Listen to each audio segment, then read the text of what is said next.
What is up everyone, Movie back again with another Movie Talk Weekly. Just me going over all the events in the film industry from the past week or so. Now I just want to start this Movie News Weekly by the sad passing of Ivan Reitman, who died this week aged 76 and brought so much joy to so many people with Ghostbusters, Ghostbusters 2, one of my favourites, Kindergarten Cop, and he will be sadly missed, so rest in peace, Ivan Reitman. First up, we got a trailer for Doctor Strange Into the Multiverse of Madness. Now this really does look absolutely incredible. I weren't the biggest fan of the first Doctor Strange film. It's probably one of my least favourites in the MCU alongside Iron Man 2 there, but I have a feeling this is going to be totally different anyway.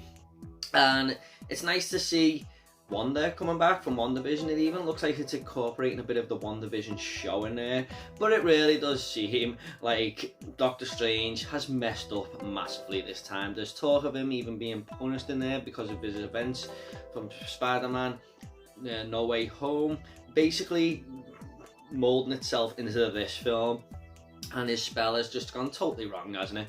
And it looks like there's going to be a whole host of new characters coming into this, Charles Xavier being the most notable one from the trailer. It doesn't actually show him, but it's him.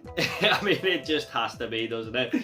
And there's a lot of trailer breakdowns out there if you want to see them.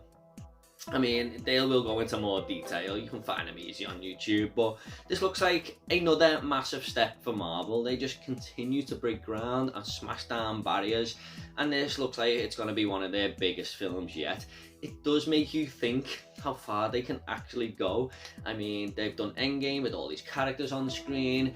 They are doing multiverses now. What is next for Marvel? But I'm really excited for Doctor Strange. I think it's coming in May this year, and that's the next big MCU film coming to cinemas, so I'm sure it'll do really well, but it does look like a fantastic movie. And we finally got our trailer, or should I say teaser trailer. It was only a minute long for Lord of the Rings, The Ring of Power, coming to Amazon Prime at the start of September. I feel like I've spoke about this every single week on this show since starting it about 4 weeks ago, this Movie News Weekly, because we just keep getting drip fed little bits of information, little snippets of images. Like last week I was talking about the images, and this week I'm talking about the trailer, and it just feels like Amazon are teasing us very, very slowly all the way till September. I'm sure there'll be something else to talk about with it next week.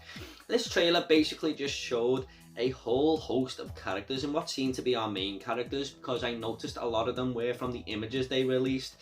But what really impressed me was the vast landscapes we see here.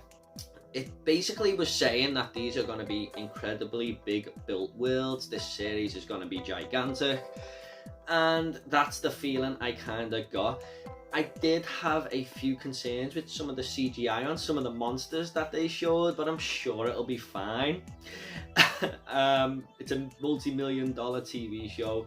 I'm sure it'll come off better in the TV show, but that was just my only real concern there. I mean, I can sort of forget that if the show and the story is incredible, which I'm sure it will be. But there was one moment where it looked like a big battle, and that's what Lord of the Rings does really well. You can forget the Battle of Helm's Deep, and I'm sure there'll be a lot of them in this programme. It does give off a Game of Thrones vibe. I do feel like they're going to incorporate a lot of the Game of Thrones feelings from the TV show into this. With that series finishing, they will see a gap in the market for this, I feel, and there's already been strong rumours that it's going to go down that path, but we'll have to wait and see. I'll definitely be watching this on Prime in September, and the trailer is online if you want to check it out. But really excited for this show, one of my most anticipated TV shows of 2022. Next up, we have a Final Destination 6 poster released, and this looked really interesting. It was just basically a skull with the face of death, really, with a firefighter underneath and lots of stuff just on fire there. And I checked the IMDb synopsis, and it says a bunch of first responders must fight against death. Now I do feel like this is gonna start off probably with a bunch of firefighters who go to rescue people and get burned in horrible ways in this fire, and the feeling of fire and just gives off horrible deaths, doesn't it? And I'm sure Final Destination will go all out in that direction, because some of the death scenes in them films are really, really, you know, just hold no bars, do they? I mean, at the start of Final Destination 2 there, no one really goes next to them log wagons. And it does actually say on the poster, Death will have a new design, which is interesting. I mean, I think they might have said that in the past few films before. For Final Destination 6, I'm going to be all up for this. Interesting to see it take place on a bunch of firefighters there, but that's all I know. It's only really going off this poster, but it's a good time for horror fans, I feel. And I think this is coming later this year, so more on that as I get it. I'm sure we'll have a trailer very, very soon. Just a quick one here, Spider-Man No Way Home has surpassed Avatar at the box office. Now, Avatar raked in $760.5 million, and Spider-Man has surpassed that with $760.9 million. Now, this is probably the furthest it's going to go. It's the third highest grossing film of all time, just behind Endgame, which would need another 100 million to match that. I know this is still showing at a few theatres out there, but I just can't see it going past Endgame. And Star Wars The Force Awakens made almost $1 billion, and that is just 65 million shy of $1 billion there, which is in the #1 spot. So I do think Spider-Man is going to cement its place in third, but I can't see it going any higher. But Avatar finally getting moved down a peg over the last few years. It's weird that was the highest grossing film of all time at one point. That's why Cameron's making a second, I suppose. But yeah, just a quick one there. Spider-Man passing Avatar at the box office. Some news for Teenage Mutant Ninja Turtle fans now. Seth Rogen is producing a Teenage Mutant Ninja Turtles movie that is coming next year in August 2023, and this is in conjunction with Nickelodeon. Now, I remember I used to do these movie talk weeklies about a year and a half ago, and I got word of that and actually reported it back in 2020 there. But more news on this, because Seth Rogen has actually tweeted this himself, telling us when it's coming, and he tweeted a picture of this little notepad from Leonardo, what he's doodled down. You know, you can try and, you know, make what you can of that transcript there, but I was just had a quick look at it. You know, the Teenage Mutant Ninja Turtles, something I used to love as a kid. I will still probably watch this film, but I'm not as excited as I probably would have been years ago. But I know there's a lot of Teenage Mutant Ninja Turtle fans out there who are happy with this news. But this is a CG animated feature that's going to hit cinemas, and I believe it's Nickelodeon's first animated feature that's going to hit the cinemas. But just quickly before I leave this piece of movie news, this is a Nickelodeon film involving the Turtles and Batman vs the Teenage Mutant Ninja Turtles, and this is the best thing I've seen from the Turtles. It really is. Definitely go and watch it. Solid 9 out of 10 animated feature there. I highly recommend this. So Seth Rogen set to bring a Teenage Mutant Ninja Turtles animated film to the cinemas in August 2023. He is a self-confessed fan as a teenager, he said, and still is. So I'm sure he'll put all his heart and effort into the writing and stuff and the producing here. So we'll have to wait and see. It was announced that we are actually getting A Quiet Place Part 3 in 2025. This is probably a terribly kept secret, isn't it? The second one was left on such a cliffhanger. It done well at the box office. Everyone loved it. And there was talk of a planned trilogy anyway. Now, there is no director confirmed here, but I really hope John Krasinski comes back and, you know, directs this third one, because he done such a good job in the first two films. He's a director with a ton of potential. I just think he could make this a great trilogy. If you give it to someone else, it might lose track a little bit, like The Conjuring 3. I think you definitely felt like James Wan wasn't involved in that project, and it's just not as good as the other two. So I'm really, really hoping that he directs this, but I'm sure he'll be on board anyway. I think he's credited as a writer already on IMDb. So we are getting that in 2025. Can't wait. I absolutely adored that second one especially, and he just directed that really well. But I'm really happy, you know, glad to see that we're going to get a conclusion to Emily Blunt and her family's story there.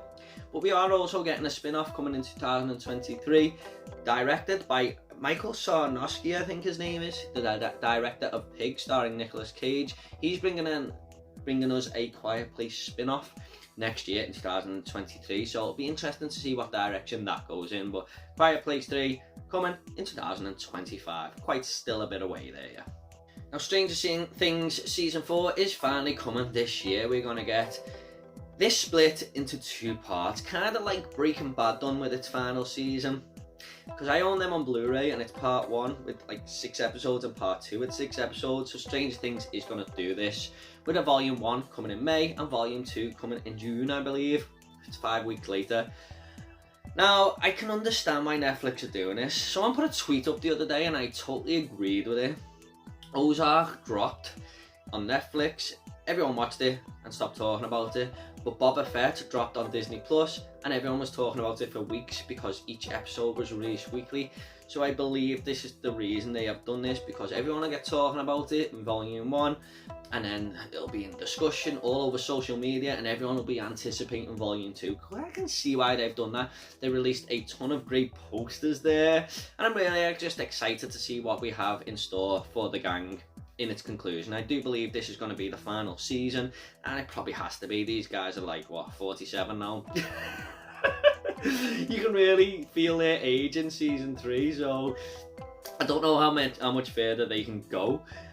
Unless they've done a show with them, they're adults, of course. Really excited to see what's going on with David Harbour's character. It was left on a bit of a cliff edge for him. Did he go to Russia or something?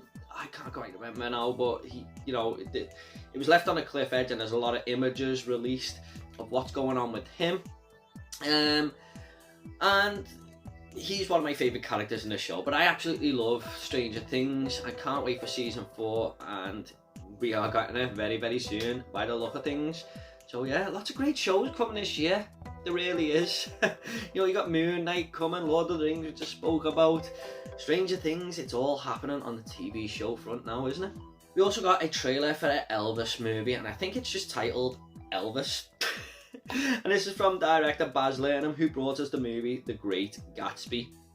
And this basically is just a music biopic about Elvis Presley's life. What else could you expect, really? But it's got, in the trailer, it does show him from a child to a young man to when he comes to fame to his older life where he's sort of struggling. It's going to show all his ups and downs. There is a few moments that happen in his life, like big events that were on the news that I seen mentioned, involving Martin Luther King and stuff being shot.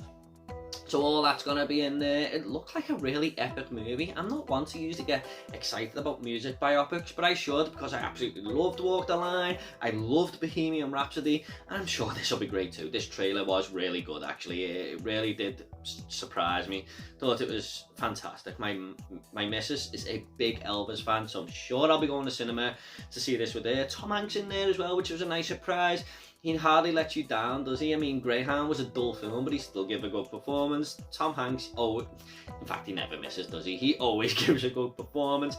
I think he's Elvis's sort of manager here. And Austin Butler, who I've only ever seen in Once Upon a Time in America as Tex Watson, is the lead role here, and he looks great as Elvis, in all honesty. He does really, you know, look the part.